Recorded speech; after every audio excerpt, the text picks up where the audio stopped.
Greetings, gumshoes, and welcome to another episode of Silver Screen Sleuths, the podcast where I talk to authors and writers all about mystery movies and television shows. With me today is a jack of all trades who I have adored for many, many, many years. David Avallone, how the hell are you? I'm good. I'm hanging in there, Emily. How are you doing? Pretty good. We are chatting, though this is going to be airing later. We're chatting right after the California primary.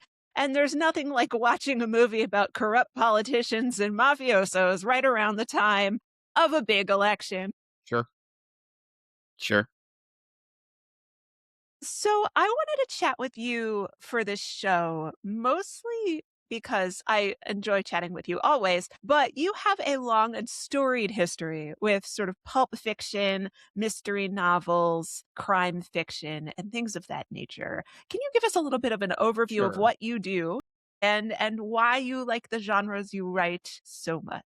Well, I of course have to mention my dad. I was raised by a pulp fiction novelist who wrote between 1953 and about 1985, 86. I think he wrote his last book in 86 or 87, which was not published. By the way, I have to do the commercial as an aside. I do offer his out of print books on Amazon as Amazon Kindle ebooks. And we're going to have Hmm. a new one, a never before published Ed Noon mystery called The Moon Maiden will be coming up as soon as I can get a cover back from the great Robert Hack. But for me, I possibly because my dad was a writer, I always kind of underplayed, or I thought of myself as a writer second and as a filmmaker first, because that's what I was Hmm. doing. And, looking back, that tactically may have been a mistake. It's hard to say. But a trip to the IMDb will reveal a long, weird, and winding career leading to this moment. But around 2014, and up until 2014, I'd done a little TV writing, a little movie writing. My first professional gig was actually short stories for a role playing game, for the Star Wars role playing game, believe it or not, Wow. writing about Mandalorians, as it turns out. And I was 30 years ahead of my time. And, but You've laid the foundation yeah, is in 2014, a colleague read a script of mine and said, "Well, I can't help you get this made as a movie, but I can introduce you to some comic book editors and tell them that you can write." And I got introduced to the editor in chief of Dynamite, which Mhm. is Dynamite's a fascinating comic book publisher. The man in charge, Nick Barucci, has a kind of genius for moribund IP that other people have left lying around and not done anything with. And Mhm. that does take a kind of the first comics they ever published about 20, 25 years ago were, Ash versus the Evil Dead. No one was doing anything with that Wow. franchise at the time, and, That's crazy. my boss, Nick Barucci, wanted to see Ash versus the Evil Dead comic books, so he made them. And, they picked up the Red Sonja license, the Vampirella license, Mhm. comic book characters that no one was doing anything with at that time that had fallen Yeah. into disrepute, and now they're big sellers. And I've written the first comic I actually wrote for them was a Vampirella comic. But That's they so also at the amazing. time, and I think this influenced my hiring because of my background with my dad in pulp fiction, they also had Doc Savage and the Shadow, literal pulp Mhm. characters. And I ended up writing one Doc Savage series and one Shadow series. And with an irony that I honestly can say I saw coming from outer space. When I was working on being a screenwriter and meanwhile making films, I couldn't get arrested in real Yeah. screenwriter jobs. I couldn't get hired by a movie studio. Being a published comic book writer helped my profile in Hollywood enormously, which is hilarious. 30 years making independent films? Fuck you. You don't know anything about movies. Oh, but you've been published somewhere. You must be good. Exactly. It's every Hollywood executive needs someone to have signed off on you before they did.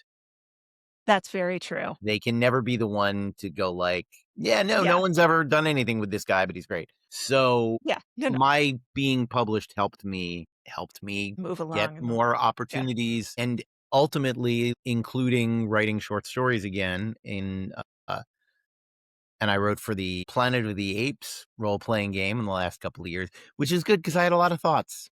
I had a lot of thoughts about, Yeah. No, funny. like, I had to work through some stuff that Well, was you know, in my brain for the last 40 years. it is a funny thing that sometimes when you get on IP, like Red Sonja and Vampirella are great characters. I love them, but I hadn't spent 30 Mhm. years going, I have things to say about Vampirella. No, I don't. She's great. I love her. There are small things that I have to say about her that why I love her. Anyway, all that to say that a few years ago, last year, I wrote a short story for a fairly obscure collection, but the editor, Josh Pachter, is a great guy, and he's very active about getting it out there. And Mhm. that short story was selected for Otto Penzler's very prestigious Best Mystery Stories of the Year book. I And know. and I'm told this one was selected by John Grisham, who was the editor of that particular volume, which felt nice, Well, look you know. yeah, well, look at you. And the part of me that I've been writing, I'm a writer that's been writing for, close to 50 years if you go back to stuff I wrote in my childhood. But I felt some kind of way about, not wanting to say out loud, it's my first mystery story. Because that seems a little obnoxious. But the difference is I'm not a 25-year-old writing my first mystery story. That's very true. You I have a was a long history of I was figuring a out how to 59 do this writing Yeah. thing. I was a 59-year-old writer who had written all sorts of other things, but not specifically a mystery short story. And if you read the short story, I think one of the reasons it got selected is that it's barely a mystery story. It's a it's a crime story by its fingernails. And I think that the reason this is a thing that I think is true about anthologies is that if you think about an anthology and the genre that the anthology is in, Mm, there are a certain kind of story they're going to get 1,000 that are very yes, very much similar. so. Even the great Yeah. ones are still going to be about a detective trying to solve a crime. Mhm. Yeah. Mine was about a guy who's moving mine was 3 autobiographical anecdotes in a trench coat, literally. I know, I bought it and I read it because Thank I was you. so happy that you'd gotten included that I was Thank like, you. "Oh, I have to read Well, I this. mean, It's a good story." if you've read the story, that's like 2 different women I dated before I moved to California. Actually, one woman I dated before I moved to California while I was working in a furniture factory. Like, Right. it's very nail on the head.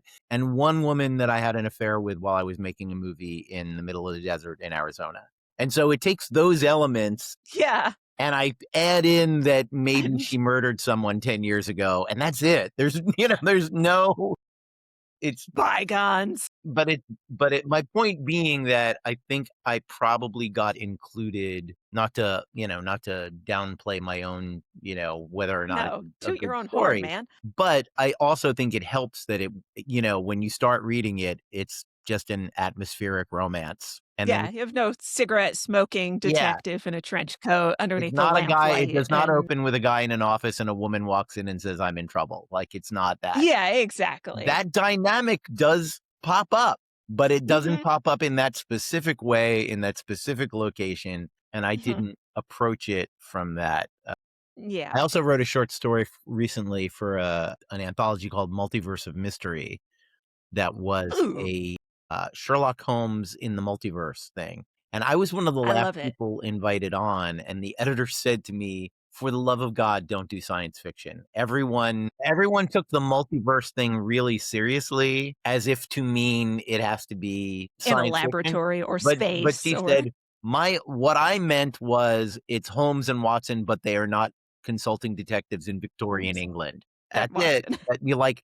Yeah, anything other than that is an alternate reality." And off the top of my head, I pitched Holmes and Watson are beat cops in New York City in the 1970s. And she went, "Great. I love it." perfect. The magic of coincidence and how I work, and then we'll talk about Miller's Crossing, is that I had no idea in my head about what the story was going to be at all. Mhm. And I like Holmes. I am not a Holmes fanatic, super fan. I don't know the Aficionado, work yeah. super, I don't know every corner of Holmesiana. But as I often do, I went, okay, well, the period is the late 70s in New York City. What's a big showy crime in the late 70s in New York City? Well, there's the biggest, showiest crime, Son of Sam. Yeah. I was gonna say either that or the torso murderers in Yeah, Times Square. Those are that's the another only one. 2. But I thought of Son of Sam, and I thought of, okay, what is, Son of Sam is a guy who tells the police that his dog is telling him to serial Mhm. kill women. And I thought, "Oh my god, what's the most" That's what happens. and I thought, "Oh my god, what's the most famous Sherlock Holmes story? One of the Hound most of the adapted to Baskervilles. film ever." And I went, "Oh my god, I can Mhm. do Hound of the Baskervilles in New York, And in Son of Harlem Sam. in the '70s, and it's on or in the Upper West Side." So Yeah. it's The Junkyard Dog of the Baskervilles is the title of the Oh my story. god. And I love it. the Baskervilles are without giving away too much, are a very Trump-like, Mhm. acquisitive New York family building skyscrapers and putting their names on it and whatever. And of course, what's the plot of What? You mean they haven't always been evil? but that's the joke is that what's the plot of The Hound of the Baskervilles is a guy driving an old man to sanity and insanity and death because he wants to inherit some real estate. Real estate Mhm. real estate is the root of all evil, like, we know that from Scooby-Doo on. But Exactly. it's also Hound of the I mean, Hound of the Baskervilles is really the original Scooby-Doo story. It's, It's true. someone pretending to, Haunted house. creating the pretense of a supernatural entity, and instead it's like, oh, it's just the guy who wanted to buy the house. Yeah. He painted his dog, decided to make someone go Yeah. nuts.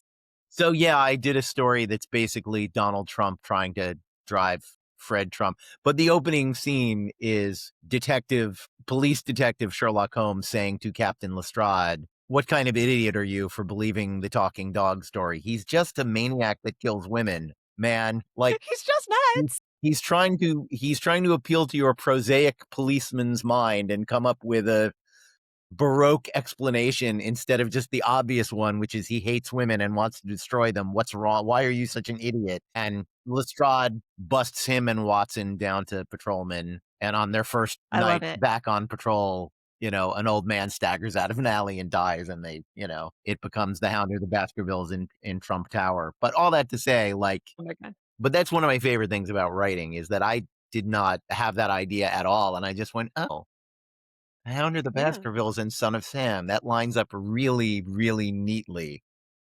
It's shockingly neatly. Yeah, and I'm kinda surprised no one made that connection before because it's so Literally, I'm sitting here going like the boggle game of trying to come up with, ideas and twists and changes. Because again, when you are writing this specifically in a genre, like Mhm. you're going to end up trotting some well-worn boards. Absolutely. And I think what's really in a masterful transition to talking about Miller's Crossing, I think it's really interesting that you use the phrase like moribund IP, and like that is where so much of the Coen brothers' early work really came from, Absolutely. was their own understanding of noir fiction and detective fiction and trying to translate that and sort of pastiche it onto the screen. And so I when we were chatting about what movies we could discuss, we were coming up with you had suggested a couple that were like more loose translations, but this is a pretty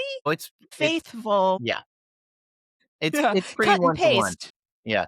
Yeah. It's pretty one to one, and I love that they tried to, like, they stayed out of legal trouble by saying, "Well, it's inspired by Red Harvest and the Glass Key." It's really just the Glass Key. Like, it's to the degree that it owes anything to Red Harvest, it's because it's Dashiell Hammett and the language is what the language is and the characters are what they are. But this is Yeah. the triangle of Paul Madvig and Ned Beaumont, and, like, it's that story about that friendship and the woman that comes between them and the murder that comes between them and all of that, and drenched in all of the Dashiell Hammett. And I think Yeah, but no, what I go find ahead. really interesting is there's no whodunit in Miller's Crossing. No, It's not just really. simply murders happen. We know who does it, and the ties that unbind because of it. There's no mystery to it No, no, whatsoever. that's why I thought about that. I was like, well, Ned Beaumont, or not Ned, Reagan isn't really a Yeah. detective in any way. He's a mob enforcer for an Irish,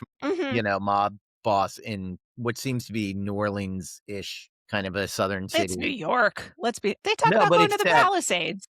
Yeah, but it's supposed to be set in the South. It's not. Yeah. Nothing really signals that, but that was the idea. And, the murders, I mean, it reminds me that aspect of it is a little more Chandler to me than Hammett in that it's like, Mhm. it doesn't really matter who killed Rug Daniels. We're not it's not about Nope. that. Nope. That's the story's about friendship and about how what you'd do for a friend, including lose their friendship because you're trying to save them from a bad situation. Exactly. And also the, what they're so good at, is the muddiness of human. Tom Reagan doesn't even know if he's Yeah. doing it because he loves, Marcia Gay Yeah, Harden and wants her to not go off with his best friend. He could absolutely exactly. just be motivated by sexual jealousy, and he's making it about friendship to tell Mhm. himself a Yeah. pretty story, and the Coens don't give you an answer on that really, which I think is good. I mean, Yeah. no one, because there are no easy answers, and, no one really ends up happy, Yeah. but it's, Yeah. and look, there's a part of me that goes, look, there's no one in the movie that's not a degenerate criminal. Oh, yeah, no, everyone's You know, terrible. I love it. everyone's pretty bad, and they have different things that make them interesting, and we sympathize with Tom because we're in his shoes almost literally for the whole story. Mhm. But, But there's no good reason for you to like him, not want him particularly. to survive and Well, succeed over anybody else in the movie. what I love about the movie, one of my favorite things about the movie, I should mention in full disclosure, a pretty good friend of mine who's passed away now has the first line in the movie and is the movie's villain in some way, which is the great John Polito. Just a lovely, lovely guy. And, Amazing in this one movie. of the things that I love about this movie and I love about the Coen brothers is that he is the most violent, the most degenerate of all of them, and he is Mhm. absolutely 100% right. The Yes. heroes are wrong in Yes. his first speech of like, "It's about character, it's about ethics," and I love Mhm. there's nothing better to me than getting away with, as a writer, having a character in your first scene go, "I'm gonna lay out the thesis of the film out The loud first paragraph. and in no uncertain terms.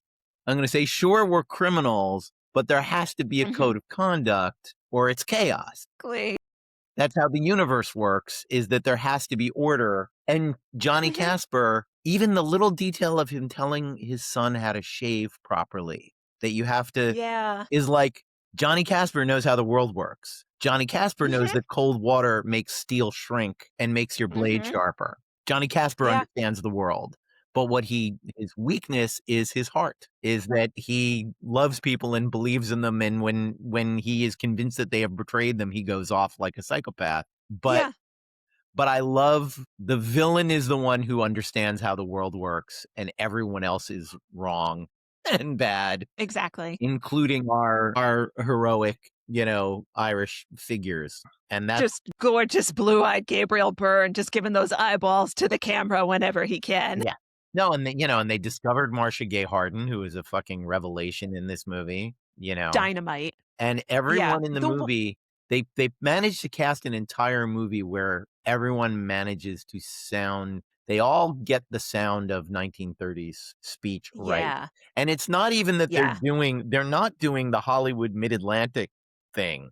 Mm. They're No, they all doing have their natural accents. and they're doing Dashiell Hammett. They're doing that. Mhm. Even the casual racism of the some of the characters. One of my favorite lines in the Yes. movie, just because it's so like, "What's one Hebrew, more or less?" Like, it's just but One of that's the the things language. that I love about the language that they use is that they are very good at creating their own vocabulary, and it might have been vocabulary pulled from it, but the fact that it's repetitive lets you know that they are all of the time period, and so every single time someone bursts into an office or bursts into an apartment or bursts into a room, someone goes, "What's the ruckus?" What's the And it's just rumpus? every Yeah. single time Yep. it's that is the opening line, and so you know that they've created a world where that is just how people speak, Mhm. and it's just so masterfully done, and again, like you were saying, like, one of the greatest things that the Coen brothers ever do is their casting is always phenomenal, and they do pull from the same sort of pool of talent over and over and over again,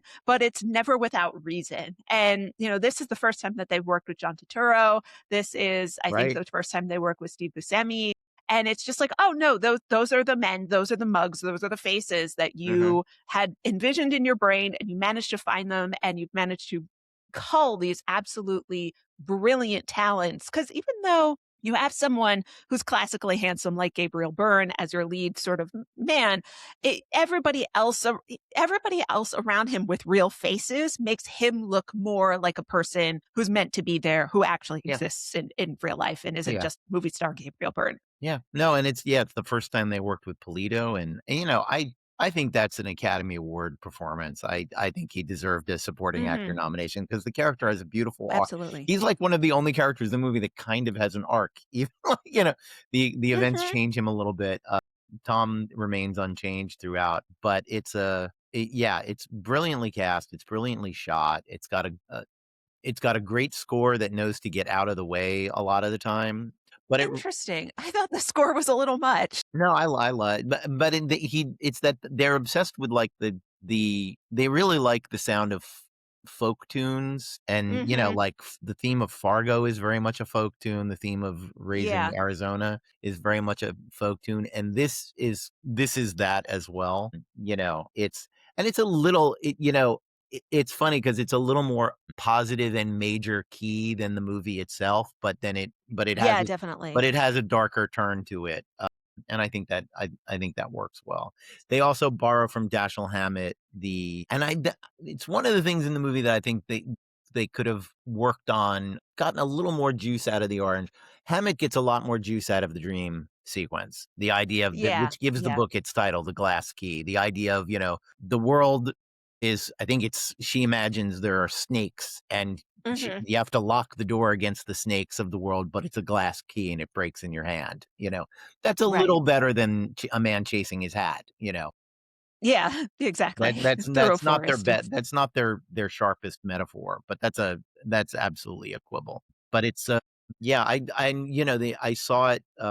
I was a huge fan of theirs from Raising Arizona. Mhm. I mean, I was a fan from Blood Simple, but Blood Simple could have been a one-off. Yeah. If That they could have had been a made fluke. another, and I say this with no disrespect, he's a fine, fine filmmaker. But like, if they had been John Dahl instead of the Coen brothers, Mhm. they would have then made 5 movies like Blood Simple. Right. John Dahl, Right. Red Rock West, and I'm trying to remember some of it. But he made a great cycle of like desert noirs with Nicolas Cage, in the Mhm. '90s. But he didn't have another idea, The Last Seduction is it, like, Right. he Right, there just was no kept next making thing. he just kept making other versions of that story, and that's fine, but the Coens, even though they have their obsessions, like kidnapping, strangely, is a thing that happens Yeah, in that's a big one. almost all of their stories involve a kidnapping one, but they have a wider lens than that, and they're interested in more things, and of all the things they ever done, this one I mean, No Country for Old Men is literally an adaptation of someone else's work, Yeah, and so is True exactly. Grit. But True Grit is one of those where you go, sort of like Miller's Crossing, this is where that verbose little child is like all of their characters. They love Yes, that. They exactly. love the unexpectedly verbose, thoughtful, Mature. sophisticated, the thing coming out of the unlikely source is like their favorite Right, dialogue right. trick, and they do it a Right, which lot. works so well with John Polito's character, which Yeah. is just he never shuts up, No. and he's so loud. He's Yeah. his voice when he's speaking in a room is decibels louder than everybody else's, which is partially playing into the Italian stereotype, but, at Absolutely. the same time, it's he's like, they are specifically trying to tell you, "We need you to hear this," because he, as you keep mentioning, he is the correct person. He is the person who's trying to hold the uncouth, uncharactered netherworld together by all of it. And then, I think for me, one of the more interesting aspects of Coen Brothers movies, because I'm not the world's biggest Coen Brothers fan, but I will say that the movies that really shine for me are the ones where they allow their female characters to have reasons for doing things. Mhm. And this one, for me, kind of just skates a little bit around Verna's desire to, see which way the wind is blowing. I think and again, Marsha K. Harden is so amazing in this that you kind of don't notice that Verna is not quite given a reason for making a decision. Mhm. I feel like it's just a little it I mean, skirts it a little bit. And I feel like every character in the movie, all of her decisions are based around survival, and yeah, because she isn't a tough guy with a handgun like literally every other character in the movie, she's got what she's got, which is that yeah, what she's got is that the 2 most powerful men in town are in love with her, mhm, and that's it. exactly. And I think That's the only move she can make. And that's more, Hammett's version of her is a little more of just a classic cynical. ingenue. She's Yeah. not Yeah. but she's got like there's no, she's not as self-focused as Verna is. Right. Verna is much more like, I have to survive and my brother has to survive and what I have to do to make that happen. And she has the bad luck that her brother's an absolute piece of shit. I mean, her brother is actually Her brother is a degenerate piece of yeah, garbage. he I is like how the well worst. it's mirrored, though, in Frances McDormand's, like, 30 seconds on screen with the secretary, where she is so good. The women in this movie, there's 2 of them, they are so obvious that they're like, "Any I want my bread buttered, and I don't care who butters it." And that's, like, that's the most wonderful aspect of this. And I just wish, like, my own personal desires to either have maybe one more woman in the movie who's able to show you that, again, they're not the ones packing heat, or if they do have a gun, it's a purse revolver, and what can it honestly do? Their power is significantly limited. And I feel like Hammett and most of the noir writers were were more intent on showing you that that was the fickleness of women and that all women are just opportunistic whores. And, like, I feel like the Coen brothers are slightly better at Yeah. showing, like, no, it's just that they have the absolute shortest end of the stick in the narrative pretty much always. Yeah. Well, I mean, the one thing I'll say in Hammett's defense is just that his characters aren't meeting nice women. you know, No, that's they're true. like the exigent circumstances are not there to have them come across people who aren't liars and cheats and That's scumbags. true. I mean, Like, and if you yeah, look at everybody in the narrative. in the Maltese Falcon, you could argue that Bridget is the worst, but I don't know. Gutman's terrible, Cairo's They're all terrible, pretty the terrible. cops are Yeah. terrible. Like everyone's kind of Yeah.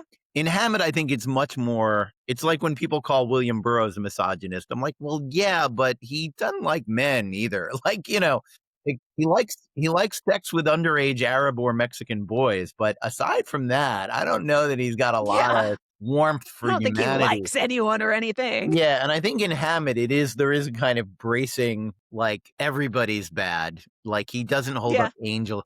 Chandler Marlowe meets angels every now and again. And Every now Marlowe and meets then. Yeah. fallen women who can be redeemed all the time. Mhm. Which Hammett, Yeah. mm, there's It's no, just its own, which is its own misogyny, yeah, where but it's it, just like, "Oh, women just need to be rescued," and you're just like, "No, they can be evil assholes too." Like self-serving, self-focused, evil people, you yeah, know? yeah, and I mean, and that's Bridget O'Shaughnessy, and that's, Mhm. and I'm an outlier on that. I love the Maltese Falcon. I think it's a great film. I think Euston weirdly desexualizes the text. The book is Yeah, very sexy, absolutely.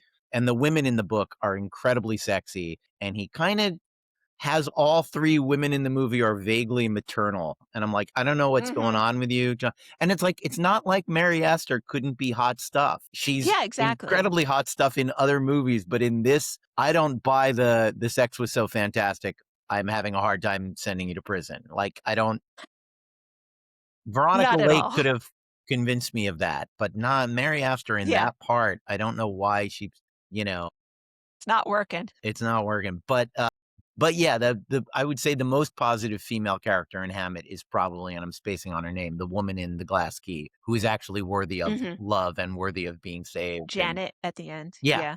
yeah, yeah, Janet Yeah. Henry, if I remember Yeah. correctly. But Daughter to spoil a very old movie, she's the daughter of a senator whose son gets murdered as well, and it turns out the senator killed his son, and Janet's just like, "Ah, crap, covering, now what are we gonna do?" And the yeah, our main protagonist, Ned, ends up running off into the sunset with her, even though Ned himself is a degenerate gambler and yeah, heavy for a yeah. different monster. And and it's funny because there's a very good film version of it with Alan Ladd and Veronica Lake, and it softens and Brian Donlevy Mhm. is very, what's the word? Is the Albert Finney character from this movie, from Right. Miller's Crossing. And Brian Donlevy is one of those character actors who's fantastic, and people like, he's not in a movie that has the veneration level of Casablanca, so people don't Mhm. he's kind of passed Consider him. away, but he was a very he did always play a certain kind of guy. It's funny. He's in a movie about the execution. Well, the assassination of Heydrich by the Czech resistance called Hangmen Mhm. Also Die, and he's the hero in that actually, which is unusual for him. But he's the villain in Beau Jest, and indelible in that movie. He's incredible. Right. And the way they change the unhappy ending is Miller's Crossing, where Verna is sticking with Albert Finney for now, and Right. Tom just has to watch them go off together and know that he was trying to protect both of them and he lost both of them, which is a pretty Yeah, classic exactly. film They're noir. not gonna be good for one another. Yeah, It's going to end in it's gonna go disaster. badly. But he has no place in town anymore. He doesn't have his place as her lover. He doesn't have his place as Finney's right hand man. Enforcer, yeah. And then the middle range unhappy ending is Glass Key, where the Albert Finney character finds them together and Mhm. just runs out of the room, humiliated Yeah. and lost. And then the happy ending is the film version of Glass Key, where Brian Donlevy realizes they're together and says, "Oh, you two wonderful kids. I love you both. Go off Yeah, together and be exactly. happy. Yeah, kids. You've both humiliated me and made me look like a sucker, but I guess Shucks. I Like, love you so much." And, to his credit, Don Levy, all 3 of them make that scene work, and it works just fine in the movie. But it's just an interesting, like, how the level of cynicism in Hammett and the level of cynicism in Miller's Crossing, you didn't really wanna do that in 1937, 38, no, that whenever wasn't gonna the fly. Yeah. even though, we do get the cynical ending of the Maltese Falcon pretty much completely intact, Yeah. aside from Humphrey Bogart ad-libbing Shakespeare at the end, the stuff that James Miller does. That was the book is the movie is very, very faithful to the book, only dropping one scene that I love.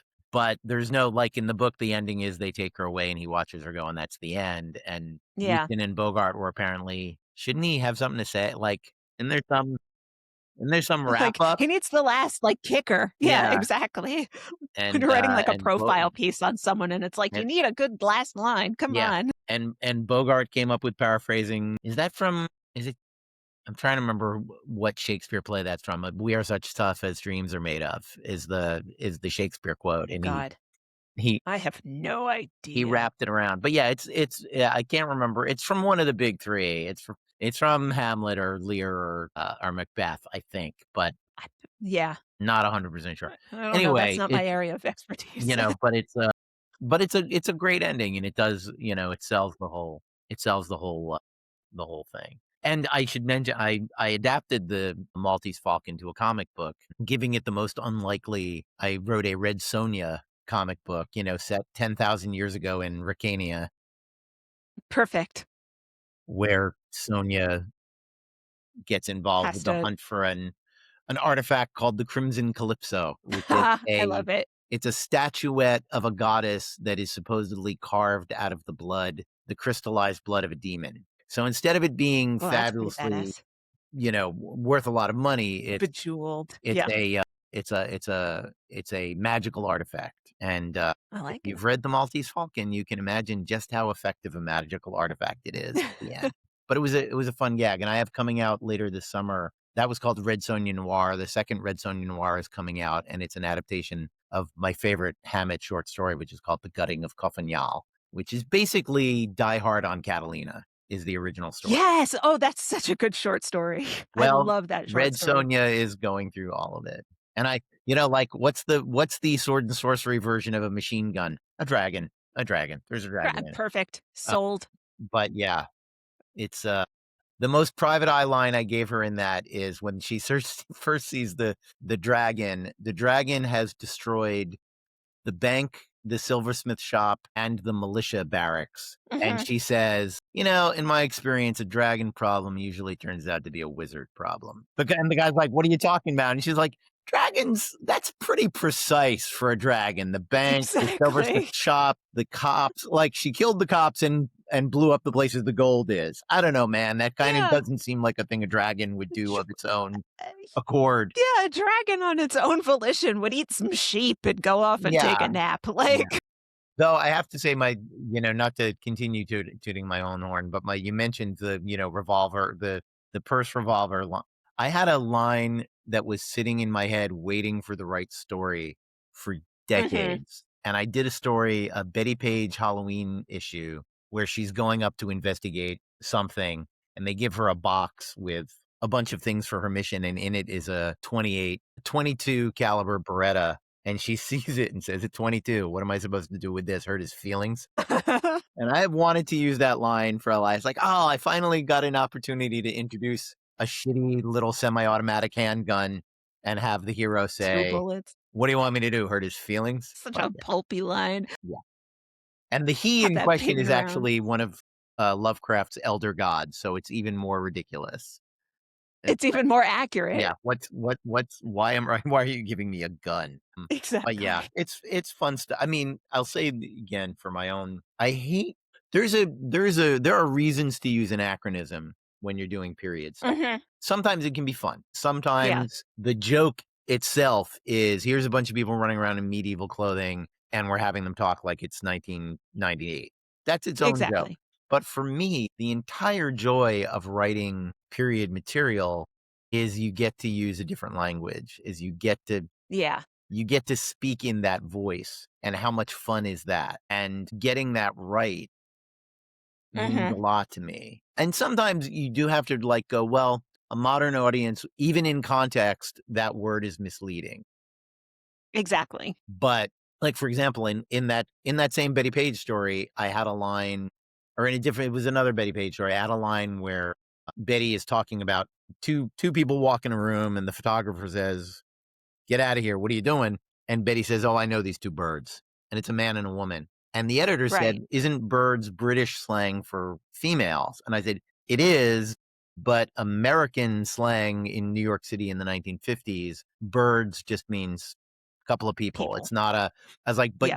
but I'm gonna change it because you're right. Modern The modern understanding is audience gendered. will Yeah. get a different, get a different understanding of it. But for example, I wrote one where that series took place in 1953, where I had her say, "Do what now?" Mhm. Betty's from Nashville, Tennessee, the real Betty. And I Yeah. literally went online. I went on Facebook and says, "Does anybody have an elderly relative from Tennessee who can confirm Exactly. for me that people said 'do what now' in the 50s?" And someone literally said, "My grandmother is from Nashville and she still says it." Perfect. And she said, I called her up on your behalf and said, "Does 'do what now' go Is back this to accurate? 1953?" And she's like, "Oh yeah." Because I first heard it from a friend from Virginia in 1984. So I knew it Mhm. was a Southern expression, but Virginia's not Tennessee, like, Exactly. but I've always liked Yeah. "do what now?" And you will learn that if you get it wrong. Yeah, yeah. So yeah, you try to make it as I think we've talked about this before, but like the first episode of Mrs. Maisel had someone say, "Let's do lunch," and I was like, No. and Nope, that nope, show nope. wasn't reaching for the cute, we're gonna have everyone talk like it's Modern 2015. times, yeah. Like, no, they were trying for some sort of period verisimilitude and didn't. I actually And didn't quite auditioned get for a it. show. I act now and again. I auditioned for Winning Time, which was set in the 80s. Hey. Yeah. Actually I auditioned for that 3 times and they never got 2 of the 3 times it was for like famous people that I don't actually resemble that much. So I was like, Yeah. okay. So I My wasn't friend John played, Brett Musburger on that show. okay. Yeah, I Yeah. read for some sports announcer from the '70s, and I tried to get his Yeah. cadences down, but I don't look at all like him, so, I think they were just trying to get me on the show, which is nice. But their Which is kind, audition yeah. instructions were very much like, "Go back and watch some 1970s TV. No vocal fry, no upspeak," Yeah. where people literally spoke differently, and Yeah. you can't do that. Like, there are things you can't do with your voice because people just didn't it wasn't a way Do it that people spoke, yeah. and that It show wasn't really did invented until 1987. yeah, Yeah. and, and they really I felt like they nailed it pretty well on getting that stuff right. Mad Men all sort of famously was obsessive about that stuff, and I thought they did a relatively Yeah. good job, you know, Yeah. keeping that but again, for me, like, that's the fun is express this thought the way someone would have expressed it in 1933 or, Yeah. having Betty say things like fun I will. Exactly. That's Exactly. Those gibberish. phrases don't exist any Yeah, Yeah, exactly. that's gibberish in modern speech, but that is a thing people used to say, yeah, every once Yeah. in a while, I do when I get editorial notes, I sometimes Image Comics has a proofreader who's very good at his job, but he constantly sends me notes that are corrections of I have characters in Drawing Blood Mhm. that are Lithuanians that speak with Yeah. and I'm writing I had one of my best friends was my old film professor from Bard. We came very close after I graduated, and he had a hilarious accent, and his syntax was hilarious. Yes, it's all over the place. It was Yoda-like without being that exact thing, but, like, how he ordered nouns and verbs was fascinating. Cats dance in the Mhm. rain normally. You know, like, he also was given Yeah. to saying just strange shit, but instead of normally cats dance in the rain, he would say, "Cats dance in the rain normally." But Yeah, I will exactly. occasionally get corrections on the Lithuanian dialogue, and I'm like, "This is not someone who speaks English. Incorrect. This is not someone who speaks English well." So I, we cannot, like frequently, there's a subplot about owing money to the mob, and it is always referred to as Mhm. $2 million. Yes, exactly. And I got one correction on that, and I was like, it's even even the non-Lithuanians in a jokey way refer to the amount as $2 million because they've heard the Lithuanians call it that over and over again, and they're sort of playing it in the way people will play back something that they heard someone else say. But the Coens are masters of that, They are. of all the things they do as a writer. And I honestly believe that it's like for me, I think it's part of the appeal for them is being able to Mhm. write, with all of those old expressions that nobody uses anymore. And, is Yeah. we just want to know if the theological elements are up to snuff. You know, I think of all of their movies, Hail Caesar is the one that I love the most that people do not love the most because I think it's a masterpiece. I absolutely adore that movie. It's absolutely phenomenal. And like But, I think a lot of their movies are weird shadows of each other, and this may mhm, sound but that one is the shadow of a serious man because they're both mhm. about the religion. They're both about the unknowability of God. And this one's I love the repeated line, "The Godhead must never be photographed." And of course, we never see the studio head, Mr. Skank. He's a voice on the phone, but the Godhead cannot be That's it. photographed, so we don't ever see another dear departed friend of mine is in that movie, and he has my favorite line in that movie. It's almost my favorite line in all the Coen brothers, which is he plays the director of the Bible picture that Clooney is starring in, Mhm.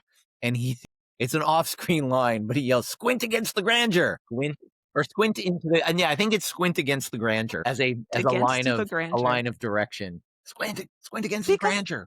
Yeah. they are very notorious for not letting anybody change their script. Like, they don't allow ad-libbing. There's ums and ahs, notoriously for Big Lebowski, all of, like, the ums and the ahs were scripted in there. They are very specific about Mhm. the lines that they write, which I find really amazing when you do get people like Turturro and Buscemi doing their patter back and forth, or Or and getting to Nicolas know Cage to stay on book must have must been be a something, hell. you know Yeah. you know? Absolute hell, especially because one of the things that I noticed about this movie, and I might have just been odd with this, is that how when we talk about like modern masculinity and things like that, and we talk about how weird men now are very homosocial and that they only want to be approved by other men. This movie is extremely homosocial. At the Yeah. end, when Leo, who's Finney's character, he's more begging Tom to take him back Oh, absolutely. than Vera is. And they are all looking for reasons to stay in each other's lives. And Mhm. I just thought that was such an interesting take on the mob movie and the mafioso aspect of this is Yeah. The men love each other more than they love any woman, without a doubt. they love each other so much, even when they are shooting at each other and want to kill each other. And, Bernie's taken my winnings and he's skimming off the top. And all he wants is to go back to the way things were Yep. before Bernie started cheating on him. Mhm. And it's such a interesting, beautiful way of looking at like the crime undercurrent after everybody is already saturated in Godfather levels of masculinity, and that the actual blood ties are what matters more than anything. It's the family, and family. And this, they are so good at pulling at the threads of friendship ties and how much they owe one another in this messed up world. I mean, my favorite character is probably the chief of police, who outside every single raid is standing there, and Tom comes out and just shoots the shit with him. And the chief of police is like, ah, no one ever asks me. I'm just the ignored old wife in the corner. No one cares about anything that I have to say. And it's just such a beautiful play of these male interactions. And at the end, Albert Finney is literally begging for Tom to come back to him. Like he's cheating on Tom with Verna. Yeah.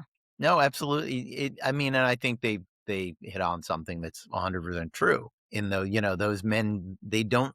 If you don't see women as human, if you don't see them Hmm. as equal, you want the love and approval of your equals. Otherwise, you're not Yeah. a man.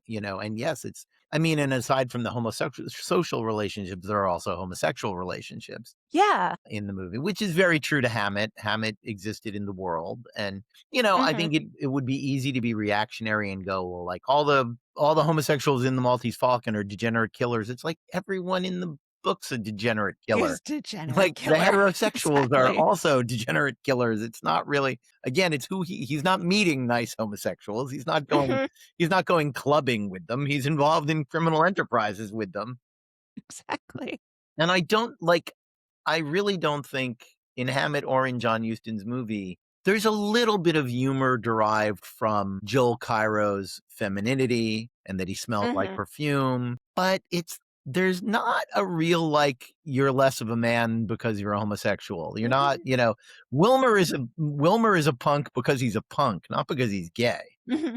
It's because Exactly. he's a And in this, everybody's scared shitless of the Dane, even though yeah. he's sleeping with, The Dane is what the is his. most fearsome character, and he's the gayest Hmm. character. He's the one that he is Yeah, motivated by his love for Steve Buscemi, if I remember exactly. correctly, and he Yeah, it loses is it. that character. I forgot his name. It's like Mug or something like that. Yeah, but it's, and no one is really mocked for it. Mm-mm.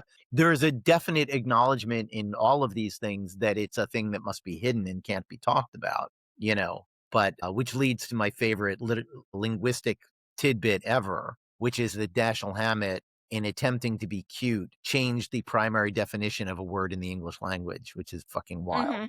That Yeah. gunsel means boy used by older man for sex, but because the first syllable is gun, everyone assumes that it's a Mhm. reference to Wilmer being a hired gun, not being a boy Not toy. yeah, You know, exactly. he's not saying let's give him your handman, your gunman. He's saying let's give him your boy toy.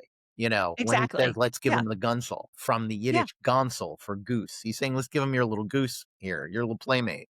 Yeah. And now there are dictionaries where it will say definition one, gunman, torpedo, definition Yeah. two, Hired. Yeah. catamite, Yeah. archaic, you know, Exactly. You you gotta know, use the, and Hammett was trying to yeah. I think Hammett was trying to get around censorship. There's that Mhm. quite, if he had been writing it 30 years later, would he have been as explicit as William Burroughs in describing who Wilmer was?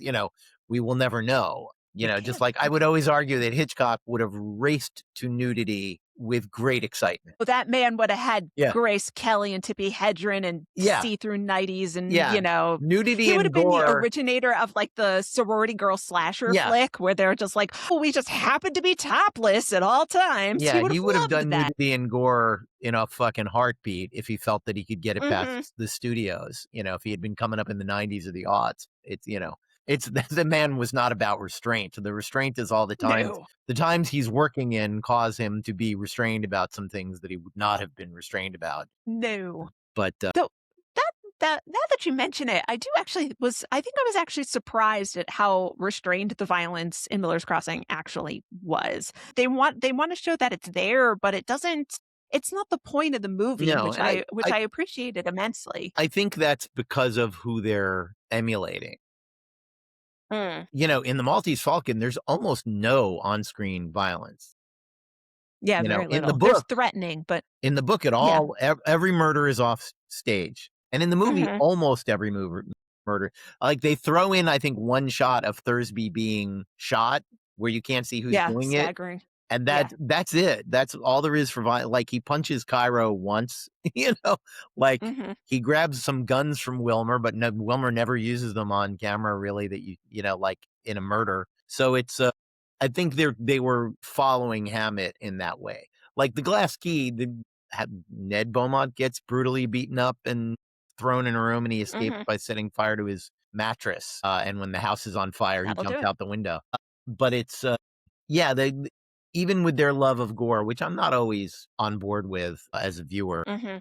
it wouldn't have been appropriate in this because that's just not Yeah. that's They shoot up Leo's house. That's probably the most gratuitous, but that's just majority, like, sound design where you have the gunfire yeah. and the fire No, and raging. That's he really, shoots like he does the brilliant he shoots the guy in the foot, and then when his head hits the ground, he shoots Mhm. him in the head. There's stuff like that. The old man is an artist with a Yeah. Thompson. Yes. That's another very well. I don't And they're even so cavalier about Yeah. it.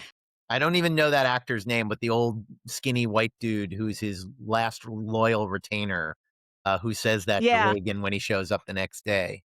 The old man is an artist with a Yeah. Thompson. Yeah.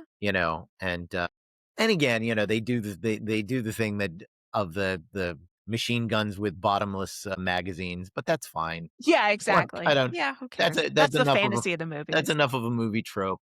I always think every screenwriter. There are some videos on YouTube of people actually firing weapons at full automatic, and it's Mhm. like an M16 rifle is empty in maybe under Like, 2 seconds. Like yeah, it takes that no thing of time. just like endlessly banging away with a machine gun. It's like that is just not a thing that you can No, do. It's over. no. You can empty a I did Thompson in appreciate like in a this couple of seconds. where one of the guys in the burning house, he is shooting a Tommy gun, but because he's in pain, he can't control where it goes, and it's like, yeah, you need some upper body strength and concentration in order to figure out where that's gonna go. I have actually fired a Thompson submachine gun. Phew. There's a place in Vegas where it's still legal because everything is legal somewhere in Vegas to go to a gun Exactly. range and fire automatic weapons. And Mhm.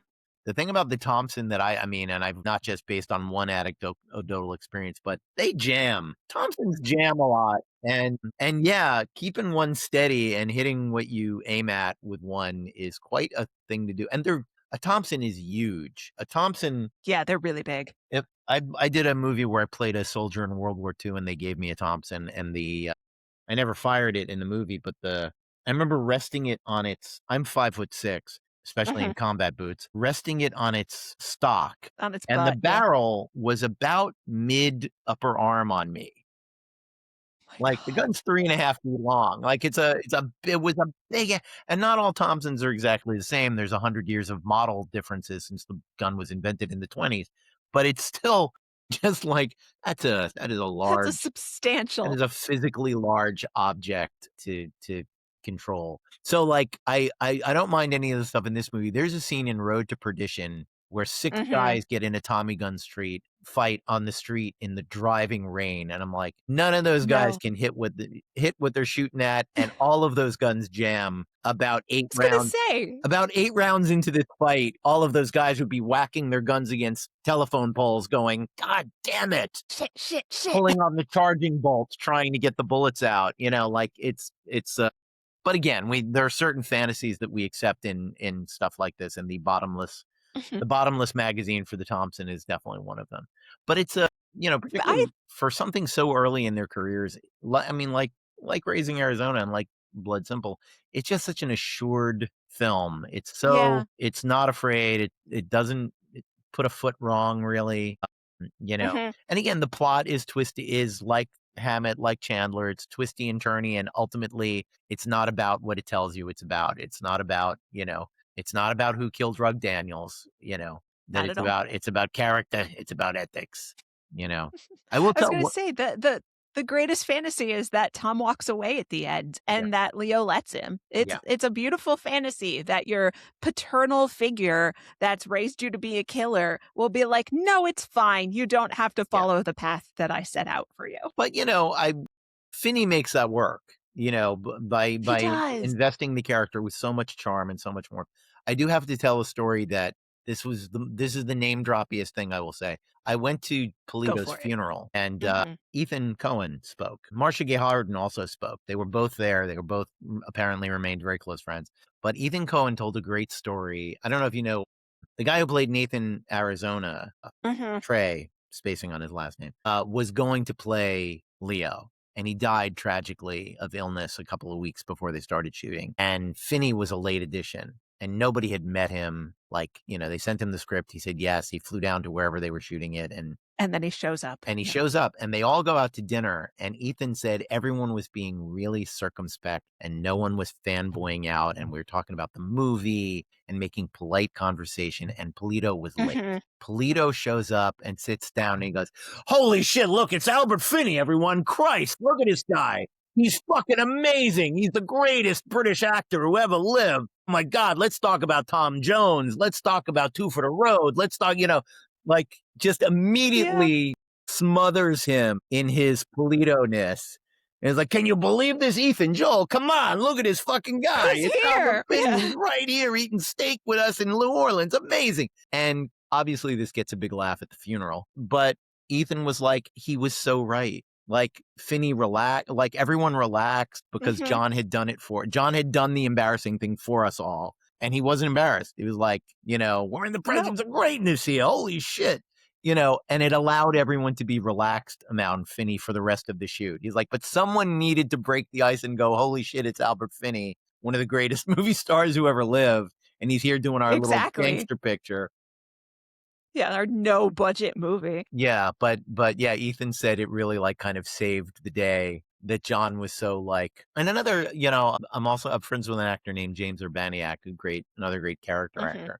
And you wouldn't think of him and Polito as guys who would be up for the same part, but in that thing where they just want someone interesting. He said he Mhm. was in a lot of Do you have a audition. face? Do you have a Yeah. voice? He said he was in a lot of audition waiting rooms with John, and he's like, it was always like, he's like, there's always that thing where you're there for the same part, and it's a little uncomfortable because you're rivals, but you're not.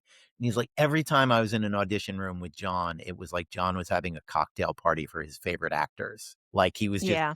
gracious and a host, and like, hey, what have you been up to lately? What have you been doing? This is Mhm. fantastic. Like Remove the that competition and go for the camaraderie. yeah, that he always, engendered a feeling of warmth in the room. But it was in that way. I've been lucky that I've met a lot of people that I admired, James being one of them, before I met them. And I I want to say I got over it with Polito. Like I wasn't starstruck around him, but I always had the moment where he would call and I would see the caller ID and I would say to my wife, "It's Johnny Casper. Johnny Casper's on the phone. Mhm. I'm just gonna pick this up and see what Johnny Casper wants from me. Hey, David, I'm having What's a for Labor Day me party. specifically? If you and a wife can come out, we got a great pool. We'll barbecue some shit. It'll be fantastic.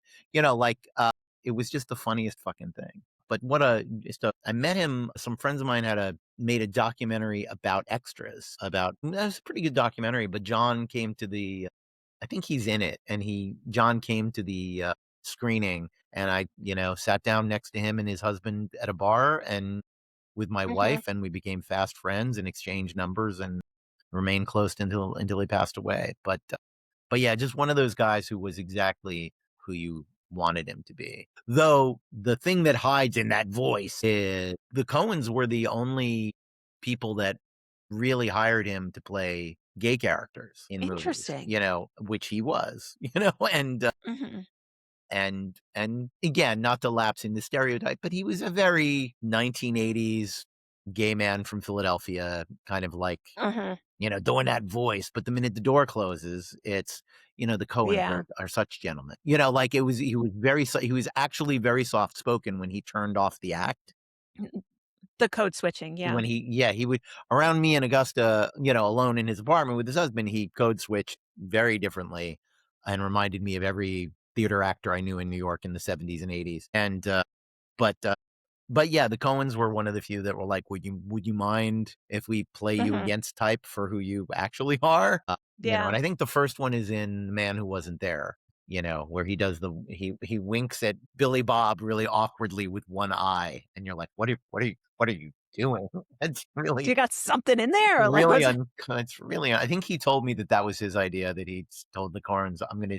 They were like, "How can you signal something to him that gets him offended?" And he's like, "I can do this really slow, exaggerated wink with one eye." And they were like, "Oh, that's so creepy, do that." But that's disgusting. Let's yeah, go do it. that's really awkward. But yeah, Yeah. he was a Yeah. he was a lovely guy. But again, like I said, the Coens gave him his best parts across the span of his career. And as they do, they kept coming back to him whenever they could. Even his tiny cameos are great. We rewatched Hudsucker Proxy for New Year's Eve because that's the Mhm. New Year's Eve movie. And even just him going, Mustburger, I'm here to see Mustburger. That's it. That's like his whole bit in the movie. But it's incredibly good, you know. But yeah, we all of us have anyone who creates things, we have the artists that formed our who we are and how we express ourselves. And Mhm. they're pretty transparent about their influences, as I am now also in the Dashiell Hammett pastiche business, Yes. so am I. But it's the question is, I think Miller's Crossing is different enough from The Glass Key to justify its existence. You know what I mean? It's not Yeah. just we're gonna put on funny hats and And we're gonna play in this and we're sandbox gonna because play we in the can, you sandbox. know? There's enough of a difference there to the original material while still being, and in some cases, like with True Grit, they're like, no, we're gonna be more. The John Wayne movie isn't a Coen Brothers movie the way the book is, so we're gonna do the book, Yeah, exactly. which is very much a Coen Brothers movie. And there are a few books out there where there are movies that are better than their books. People Absolutely. don't And I talk. would argue that a lot of noir movies are actually better than the books. Yeah, yeah.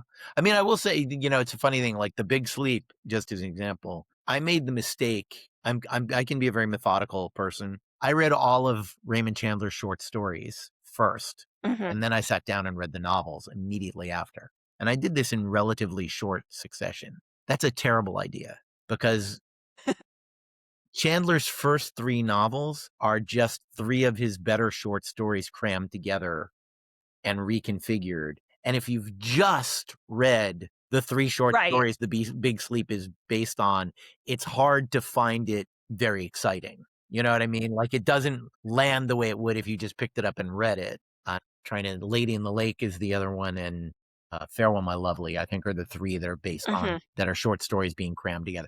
The good thing about cramming short stories together is you get narrative complexity. You get, you know, Right. three stories Yeah. are happening at the same time, and that's more like human life than novels where there's only one story happening at one time. But Exactly, exactly. Somehow nothing ever conflicts, yeah. yeah, but and it was a pretty common thing at that time to cannibalize your short stories and turn them into Mhm. novels. But it hurts early Chandler that you're familiar with. If you've read the short stories, you're familiar with all of the characters and situations, and then there's surprises for you, and all of that.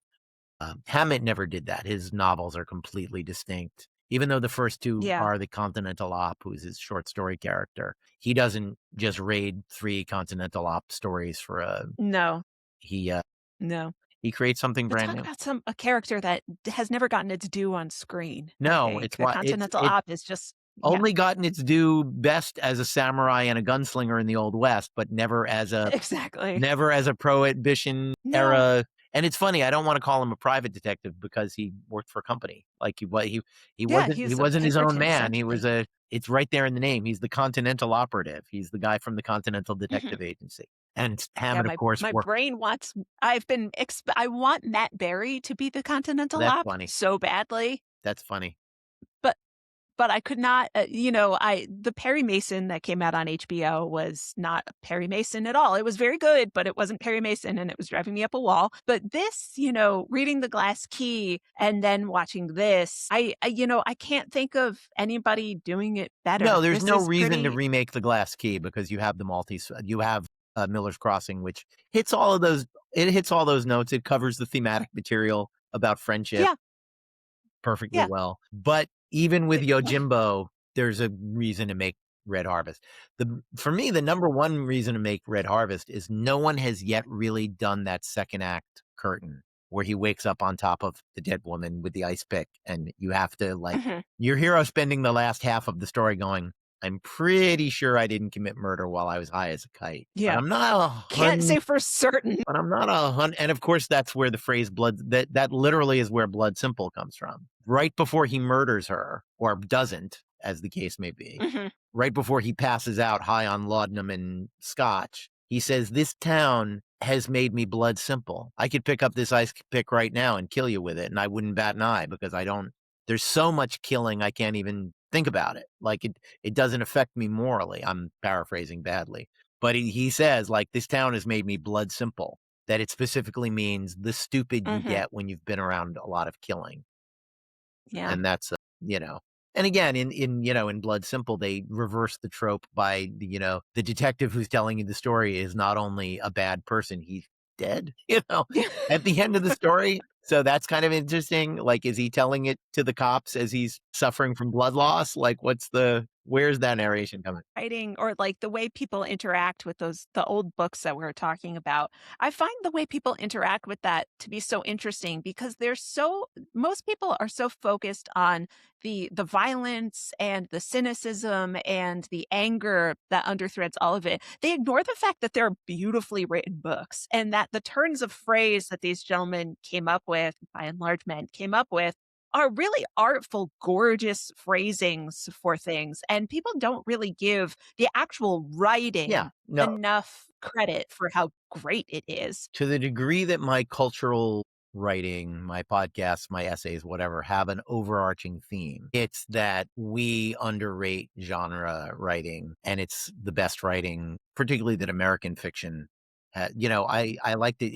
It's a cheap joke, but the difference between The Postman Always Rings Twice and The Great Gatsby is one of them is about rich people. Mhm, There's the exact same amount of murders. There's the mhm. exact same amount of sex and infidelity. It's just one's about a homeless guy and a diner waitress who kill the richest man I know who is not rich. You know, the Who richest is not man they rich, know is that's a diner owner in Bakersfield. got $20 in his pocket, Yeah. exactly. And, The Great Gatsby is about millionaires, is about rich people. There is no other substantive it does not have like, the Great Gatsby wears it wears its thematic influence on its thematic project on its sleeve a little bit more, Mhm. than Postman does, but, it's, Does it fit? it is, Yeah. and, they're both about the poisonous aspects of, 1, chasing the American dream and thinking you can only be happy a certain way, and 2, the poison of jealousy because, the 2 lovers turn on each other because they've committed a Mhm, murder together, and now they know the other one's a mhm, murderer. So now they mhm. can't trust each other. Exactly. Even though it was their plan that they entered into together, now they're thinking, "Oh, but this person that I'm in love with Shit, is a murderer." will kill. Even though Yeah. I am too, and one of my favorite passages in all of American literature, and I think it rivals anything in The Great Gatsby, I did the podcast about it, is, when they are first falling in love and planning and our narrator says, "Hey, let's get away. Let's run off. We don't have to." They're like they go out to run an errand, they pull over to the side of the road, fucking the parked car, and then in the aftermath, he's like, "Look, the Greek We can doesn't just own go. you. We could go Mhm. anywhere. We just hit the road." And she says, and again, I'm sorry that I don't have this memorized. I really should. Verbatim. She says, "I've been down that road. I know the end of that road, and the end of that road is you in an apron. You in an apron in a mechanic shop, me in an apron in a diner in Los Angeles instead of in Bakersfield, and it would Mhm. break my heart to see you in an apron." In other words, Yeah. I don't want to be poor with you. And Mhm. that's Gatsby. Gatsby's Yeah, whole thing is you saw me in an apron and you didn't like me. Now I'm back and look exactly. at all my fucking shirts. Look at all the shirts Exactly. that I have. God damn it. Yeah. I am no longer the last time you saw me, I think if I'm remembering correctly, I was dressed as a doughboy. Yeah, he was a soldier I coming was off the dressed in war, my and US now he's like I was dressed in my US infantry uniform, and now I'm this. But it's the same thematic concern the as same book. Postman. Yeah. But it's the same thematic concern as Postman Always Rings Twice. The idea that, like, unless you're rich, you'll never be happy. But to get back to I gave my dad Burroughs' Junkie to read, his first book, Mhm. and I would say his most conventional book. And he read it, and from his particular perspective as a pulp fiction private eye writer, he said, He said, "It reminds me of Picasso." Picasso could draw the prettiest picture in the world if he wanted to. He just didn't want to. He's like, this guy has the facility of a great mystery writer, which is, and this is what you were talking about in Hammett, in Chandler, in Ross McDonald, and in my dad, of the thing you have to be able to do as a mystery writer is describe a human being in one sentence and the audience Mhm. totally knows who they are. Describe a room Mhm. in one sentence. You make one observation about the blinds or the couch or the lamp and it sets the whole room. Whereas in a gothic romance, you got to hear about the couch and the lamp and the shades and the my It's my endless. my father used to call writing gothics hanging the drapes. Gotta hang the drapes. See, like every scene, someone walks in a room. What's the brocade on the couch look like? What's the side table look like? Are there figurines on it? Is there a lamp? What wood is the goddamn clock made out Yeah, of? like I don't care, yeah, you but gotta yeah. hang the drapes, but in a detective story, it's like, I took one look at the blinds and knew this guy wasn't gonna be paying me much. Like, it's just like, it How do you make that conclusion? Doesn't matter, but you and draw the it conclusion. took me the first time I read it, I was not as reading as carefully, and I just remember going back and going, when the Continental Op arrives in Personville, which again, talk about Mhm. existentialism, it's called Personville. Hmm. His observations as he's driving into town are, "The first cop I saw needed a shave and was smoking a cigar." That's the whole town, man. Cops don't shave, and they stand around smoking cigar. Like, he makes a couple of other pithy, like, little but, like, the way like, he meets a guy later in the book, and the guy's wearing a red tie, and he knows he's talking to a communist union agitator. And he fishes an International Workers of the World card out of his wallet because he has one for this exact occasion should he need to pump a communist for information. I got my wobbly card on me here somewhere. But that, one of my favorite things ever in writing, in the Maltese Falcon, in the much celebrated Flitcraft story, when he's telling the story about the guy who blew up his life, changed everything, and then for existential reasons, and then settled down and ended up with the same life somewhere else, having completely fallen back into the same groove. He says his first wife didn't strongly resemble his second wife didn't strongly resemble his first wife, but she looked more like her than she didn't look like her. So good.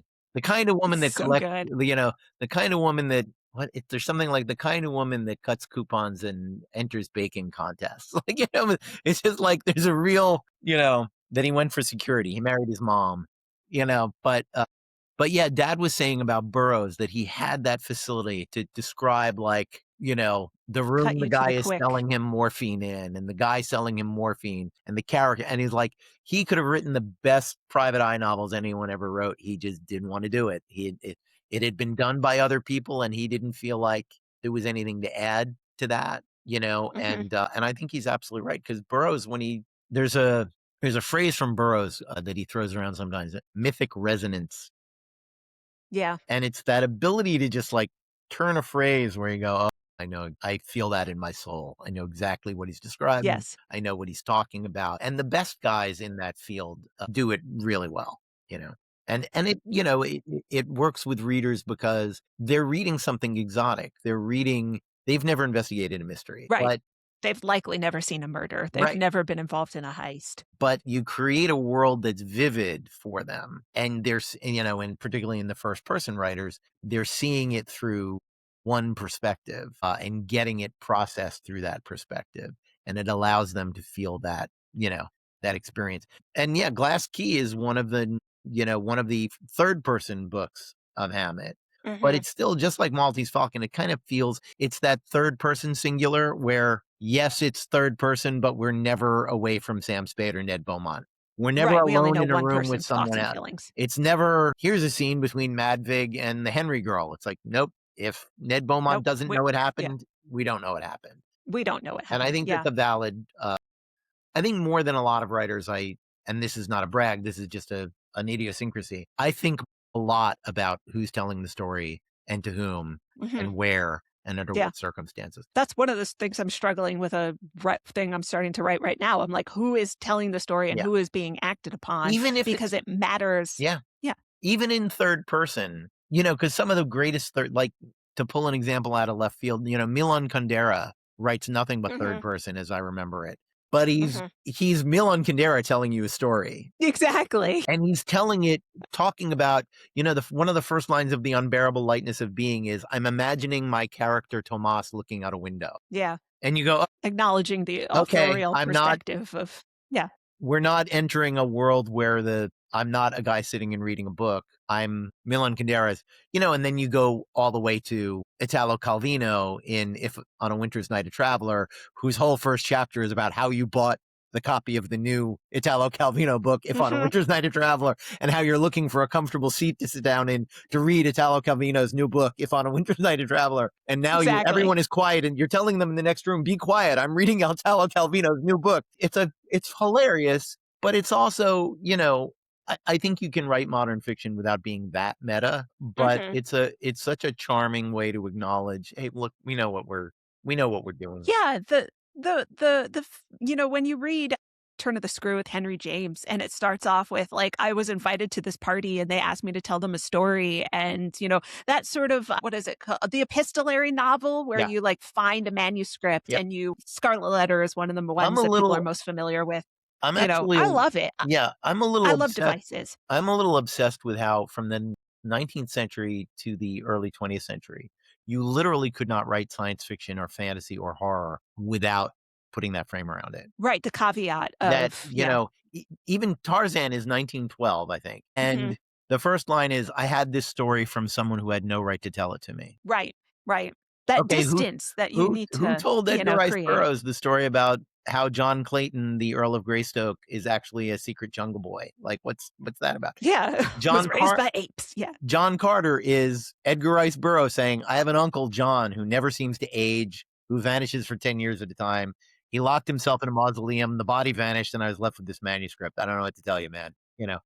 It's such a fascinating distance to kind of want the author to put a separation between them and, like, the degenerate things that are happening in the text, and maybe that's one of the reasons why, pulp writing was seen as so salacious because it is from the first, person usually, and you have the people admitting to having these horrible, dirty, angry thoughts, and, there's no separation between that and the degeneracy on page. It's No, the authorial. it's vivid, which is the thing, and even, I think it's a different mechanism in science fiction and fantasy to the degree that it's also about, and there's a little of this in the mystery pulps too, of the story I'm going to tell you is outlandish, but Mhm. I'm not telling you it's true. I'm Yeah, telling you that Arthur Gordon Pym wrote this narrative and it's batshit, that shit. you know? Mary Shelley is saying, so this friend of my sister's came back from the Antarctic expedition, and Mhm. holy shit, did he tell a crazy ass fucking story. Exactly. I don't believe it, but Even I wanna tell what's you what about it. and it's almost so batshit that it's advanced science fiction. Her last book, The Last Man, which is not good, Mary Shelley's, is a Mhm. narrative about the end of the world, but she claims to have found it like in a hidden cavern in Rome. And it's like, Yeah. but it's from thousands of years in the future? How? Okay, cool. But she's even putting a frame around something that's a futuristic narrative, Mhm. which does not track at all. But I think there's something about like a gas that knocked them unconscious and then they found the manuscript. Like Mhm.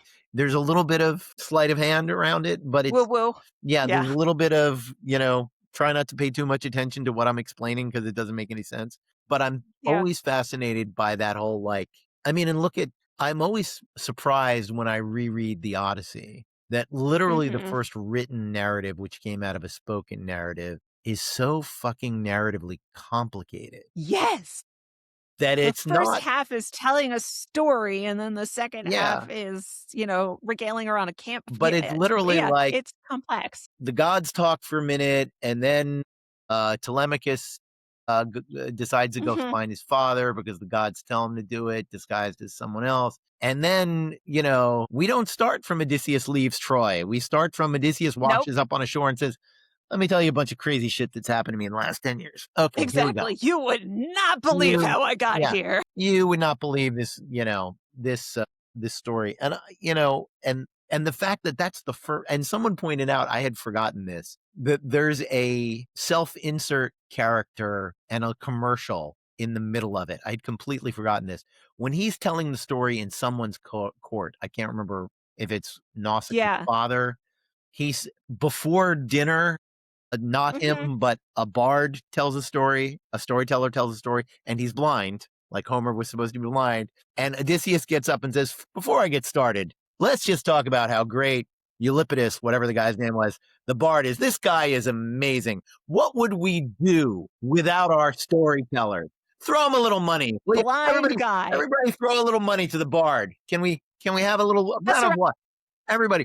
And I just love that that's in the middle of the story that Odysseus takes a moment out of his storytelling. You know who's fucking great is it'd be literally like in a Batman movie, Batman going, you know what's great? Comic books are just amazing and everybody should read comic books. Like these guys just create amazing stuff, incredible stuff, and it's so good and everybody should read comics. Anyway, back to the Joker.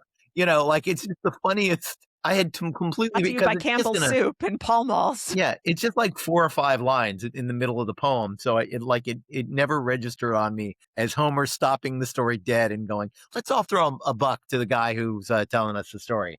Huh? Everyone? Can we all just agree to that that's great and that this guy's great? It's very funny. But, uh but yeah, Amazing. and Hammett is the thing about Hammett, of course, is he is speaking somewhat from lived experience. And, Yeah, exactly. he was a detective.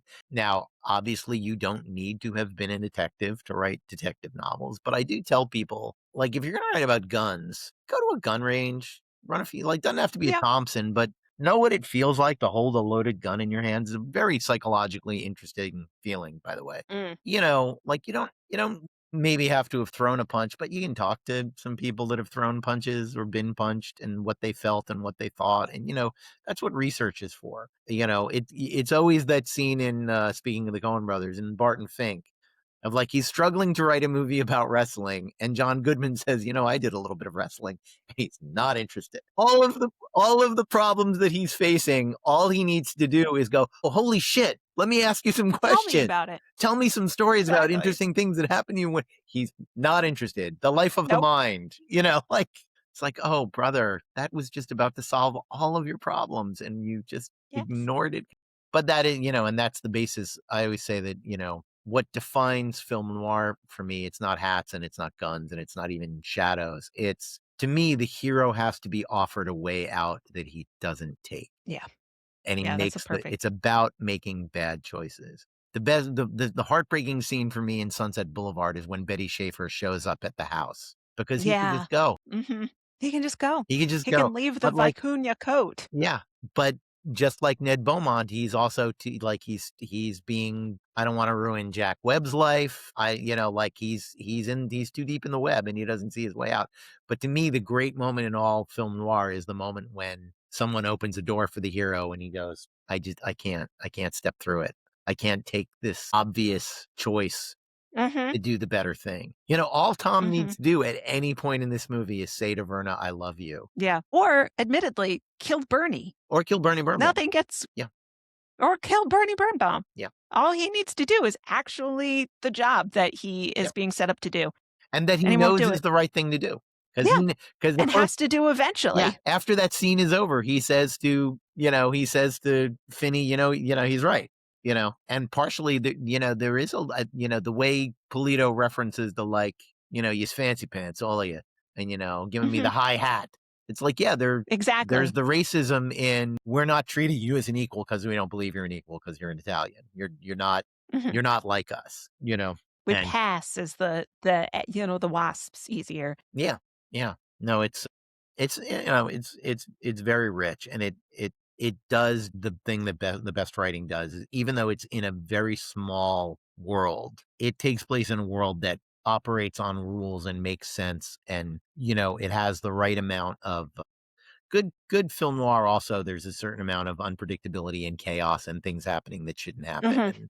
and that you couldn't have seen coming. And that's I always say when you write particularly this kind of fiction, but really I think all fiction, the climax always has to do two things that are completely contradictory, and that's what makes writing hard.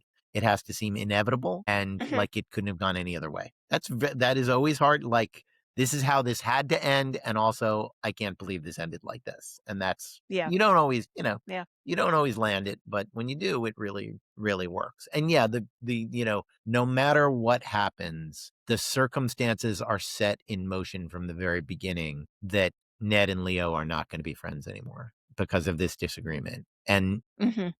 And Reagan is not And going. Verna's not the source of Yeah, not the source of the disagreement. It's a different fundamental disagreement. yeah, about, Yeah. you know, we do it a certain way, we follow the rules, and civilization continues in its cracked way that we have decided that it can continue, you know? I mean, and this is sometimes, held up with the Godfather movies as the best, but the payoff is slower in coming, obviously, in the Godfather movies, since there's 9 hours of them and 3 hours at a time, 4 hours at a time.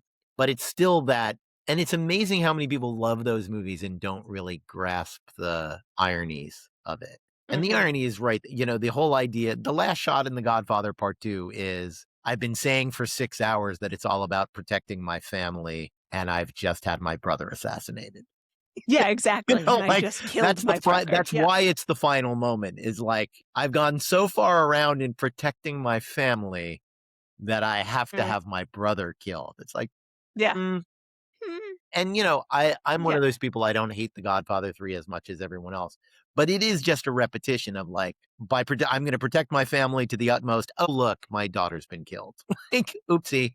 Oh, I guess yeah. I failed on every single level to protect anything of any value, because you can't, because that's not how violence works, that's not, you can't kill your way out of that kind of problem, you know, but, and that's, Fiction has and led again, me to believe. the only reason I bring up The Godfather is that is ultimately that it's about someone trying to protect something that ultimately the world he lives in and the life he lives, the code he lives by, is not good for friendships and love, you know, and it will ultimately result in the destruction of both. Yeah. I can't thank you enough for talking about this with me because I was on the fence about the movie sort of after I watched it because I think I was expecting something, more stereotypical, more, heavy-handed. Mhm. And that it was a lighter touch with a lot of the sort of thematic things that we're so used to getting from the older movies and Mhm. the more didactic way of dealing with mystery and crime, where it's bad and it is going to hurt you. And, Yeah, no, that sort of, it's not that at all. And I'm now actually going to go back and rewatch it with fresher eyes because I think my perspective on it has been changed significantly by our conversation. So thank good. you so much for doing Yeah, I this will with I me. will say that the bookend to It's About Character, It's About Ethics is Tom's all incredibly nihilist, nobody knows anybody, not that well. Mhm. Mhm. And that's Yeah. bitter personal experience, puts me a little bit on Tom's side with nobody knows anybody not that well. Life provides crucibles and people are tested. And if you have a friendship that has not been tested, or a love that has not been tested, you do not know, You do not know. and anyway, thank you so much for having me. And I thought this was So a fun pick, and I'm glad we got to talk about it. me too. Tell everybody about what you've got coming out right now and things that are on the market so we can keep in touch with you. Well, the main way to keep tabs on me, is I have a Patreon, and there is a free side with a newsletter that updates you. And the newsletter it's not just what I'm up to. I put it out every week, and there's always at least a little essay about what's on my mind that week. And sometimes it can be very prosaic, and sometimes it's 10 pages long, and I really had something to say. And what I've got coming out, I don't remember, like, should I log into my own Patreon to remind myself? It's, I think the next thing out is Altered States Warlords #1, which Altered States is Dynamite's version of what Marvel calls What If, where they Mhm. do an alternate universe. And this is sort of a cross pulp bonanza that starts out with the question, what if Red Sonja got to Mars 10,000 years before John Carter? And she sort of saves the planet and becomes a revered figure, and it changes Martian society. And it also sparks a war that's still going on when John Carter gets there. And then Tarzan shows up in the third one, and Why not? Vampirella shows up in the fourth one. all living now slightly Old. different lives because this first domino got pushed over initially. And after that is the adaptation of The Gutting of Coffin which is Red Sonne Noir 2, which is called The Plunder and the Princess. And the thing I'm most excited about is, and I don't have a drop date for it yet, but we're about 2 issues into making it, and it's called Two-Fisted Fairy Tales, and Mhm. it's based on the true story. I am one of the main characters in it. My dad is one of the main characters in it. And the joke pitch that turns out to be pretty accurate is it's The Princess Bride meets Band of Brothers. When I was a little boy in the early 1970s, my dad told me, and boy, I wish I had asked him about this before he passed away, Mhm. why he did this way. He told me all of the fairy tales, the Grimm fairy tales, the Mother Goose fairy tales, Mhm. as World War II combat stories involving himself. Fascinating. So the first time I heard Little Red Riding Hood, which is the first issue of the Mhm. comic, Little Red was delivering secret plans for the French resistance to her grandmother. The wolf was a Nazi SS major. And you know how at Yeah. the end of the story, the woodsman comes in and saves Little Red Riding Hood. It's my Yeah. dad, speaking of Thompsons, it's my dad kicking down the door with a Thompson submachine gun and saving her from the wolf. And then I That's phenomenal. thank you. Two-Fisted Fairy Tales. And to do something slightly different than what Dad did because it's a comic book, instead of them being all standalone stories, I have connected them with a narrative thread. And the Mhm. narrative thread is at the end of the first issue, Little Red says to, 11-year-old girl says to squad of American reconnaissance GIs, now you're going to go help me rescue my grandmother from the Gestapo. And they're like, I don't know, man. Like, we don't take orders from 11 years old. And there's a chain of command. There's a whole thing we can't do. And she points at the tire tracks and goes, you're out here looking for Germans, right? There are some Germans. Let us go find them. Yeah. So the crew of my dad's little armored car tank take an 11-year-old girl with them and go romping around the Black Forest, running into the Three Little Pigs My God. and the family of bears and Goldilocks and Snow White and Sleeping Beauty and all of that. And Can't wait for this. it's worth mentioning that my dad did not tell it. When people tell fairy tales to their children, they do it in sort of a faux old-timey English, Mhm. once upon a time in a faraway land. My dad told it in his usual narrative voice. So it's not once Vernacular. upon a time in a faraway land. It's must have been about late August in western Belgium. We were going through the Black Forest and came upon this crazy house. And a few years ago I did a pilot, for want of a better word, an 8-page story where I did Hansel and Gretel Mhm. that opens with the tank finding the gingerbread house in the middle of the woods. Yeah. Guys go in and they meet, the witch, and she tries to overpower them and eat them. But anyway, Two-Fisted Fairy Tales, art by Dave Acosta. Like I said, we're about halfway through the middle of Amazing. issue 2. And I have to say that there's a thing about the art style that we decided on that I'm so in love with. I'll send you some samples just so you can see it. Where because it's supposed to be, it's got like the Princess Bride, it's got a Mhm. framing device of little boy Mhm. being told bedtime stories by his dad. And I'm proud of the entree to the story, which is little boy sees monster in the corner of his room, calls his parents to turn the light on. They go see it wasn't really a monster. And the mom goes off to bed and the kid asks the dad, Daddy, have you ever seen a monster? Mm. And he's talking to a World War II veteran. Yeah. And the World War II veteran goes, I have. I have. I spent Yeah. 1944 and 1945 chasing monsters across Northern Europe in an armored car with my squad of Yeah. 4 guys. You want to hear about it? How And else then he fashions that real Yeah. You're old material enough to hear about it now. Yeah. into that. But yeah, the art style, we decided that the real elements are standard semi photorealistic comic book art, but the creatures, the animals that talk, look like Warner Mhm. Brothers cartoons because that's what as a Got it. 6-year-old, what do I think the big bad wolf looks like? The Three Little Pigs are Porky Pig type Look like little Porky. pigs. Yeah.